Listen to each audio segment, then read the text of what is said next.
രണ്ട് രാജാക്കന്മാരുടെ പുസ്തകത്തിൽ നിന്ന് അദ്ധ്യായം 12. യോവാഷ് യൂദ രാജാവ്. യേഹൂവിൻ്റെ 7-ാം ഭരണവർഷം യോവാഷ് വാഴ്ച തുടങ്ങി. അവൻ ജെറുസലേമിൽ 40 വർഷം വാണു. ബേർഷേബക്കാരി സിബിയായിരുന്നു അവൻ്റെ മാതാവ്. പുരോഹിതൻ യഹോയദായുടെ ശിക്ഷണത്തിൽ യോവാഷ് കർത്താവിൻ്റെ മുൻപിൽ നീതിപൂർവം വർത്തിച്ചു. എങ്കിലും അവൻ പൂജാഗിരികൾ നശിപ്പിച്ചില്ല. ജനം അവിടെ ബലിയർപ്പണവും ധൂപാർച്ചനയും നടത്തി.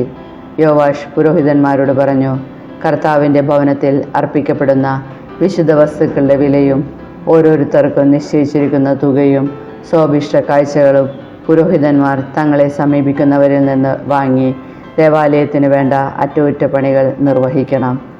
യോവാഷിൻ്റെ 23-ാം ഭരണവർഷം പുരോഹിതന്മാർ ദേവാലയത്തിന് അറ്റകുറ്റപ്പണികൾ ഒന്നും ചെയ്തില്ല. അതിനാൽ യോവാഷ് രാജാവ് യഹോയദായെയും മറ്റു പുരോഹിതന്മാരെയും വരുത്തി ചോദിച്ചു, ദേവാലയത്തിന് ആവശ്യമായ അറ്റകുറ്റപ്പണികൾ ചെയ്യാത്തതെന്ത്? ഇനിമേൽ നിങ്ങളെ സമീപിക്കുന്നവർ തരുന്ന പണം നിങ്ങളെടുക്കാതെ അറ്റകുറ്റപ്പണികൾക്കായി വിട്ടുകൊടുക്കുവിൻ. അങ്ങനെ ജനത്തിൽ നിന്ന് പണം വാങ്ങി പുരോഹിതന്മാർ അറ്റകുറ്റപ്പണി ചെയ്യേണ്ടതില്ലെന്ന് തീരുമാനിച്ചു. പുരോഹിതൻ യഹോയദ അടപ്പിൽ ദ്വാരമിട്ട ഒരു പെട്ടി ദേവാലയത്തിൽ പ്രവേശിക്കുന്നവൻ്റെ വലത്തുവശത്ത് ബലിപീഠത്തിന് സമീപം സ്ഥാപിച്ചു. കർത്താവിൻ്റെ ഭവനത്തിൽ ലഭിച്ച പണം വാതിൽ കാക്കുന്ന പുരോഹിതന്മാർ അതിൽ നിക്ഷേപിച്ചു. പെട്ടി നിറയുമ്പോൾ രാജാവിൻ്റെ കാര്യവിചാരകനും പ്രധാന പുരോഹിതനും പണം എണ്ണി സഞ്ചികളിൽ കെട്ടിവെക്കും.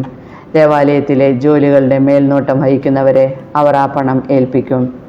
അവർ അത് കർത്താവിൻ്റെ ഭവനത്തിലെ മരപ്പണിക്കാർ, ദേവാലയ ശില്പികൾ, കൽപ്പണിക്കാർ, കല്ലുവെട്ടുകാർ എന്നിവർക്ക് കൂലി കൊടുക്കുന്നതിനും അറ്റകുറ്റപ്പണികൾക്കായി തടിയും ചെത്തിയെടുത്ത കല്ലും വാങ്ങുന്നതിനും മറ്റും ചെലവുകൾക്കായി വിനിയോഗിച്ചു.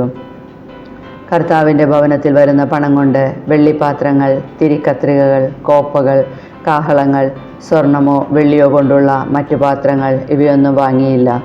കർത്താവിൻ്റെ ഭവനത്തിലെ അറ്റകുറ്റപ്പണി ചെയ്യുന്നവർക്ക് അത് നൽകി. ജോലിക്കാർക്കുള്ള പണം ഏറ്റുവാങ്ങിയവർ കണക്ക് കൊടുക്കേണ്ടിയിരുന്നില്ല. വിശ്വസ്തയോടെയാണ് അവർ പണം ചെലവാക്കിയത്. പ്രായശ്ചിത്ത ബലിയായും പാപപരിഹാര ബലിയായും ലഭിച്ച പണം ദേവാലയത്തിൽ നിക്ഷേപിച്ചില്ല. അത് പുരോഹിതന്മാർക്കുള്ളതായിരുന്നു. അക്കാലത്ത് സിറിയ രാജാവായ ഹസായേൽ യുദ്ധം ചെയ്ത് ഗത്ത് പിടിച്ചടക്കി. അവൻ ജെറുസലേമിനെതിരെ പുറപ്പെടാൻ ഭാവിച്ചു.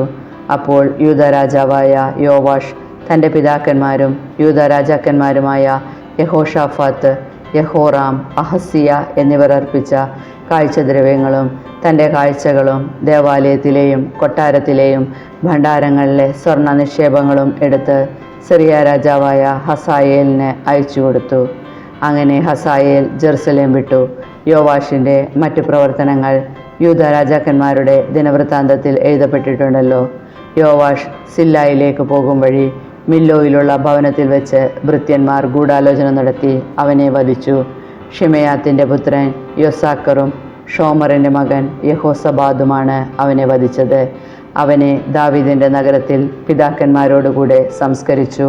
പുത്രൻ അമാസിയ രാജാവായി.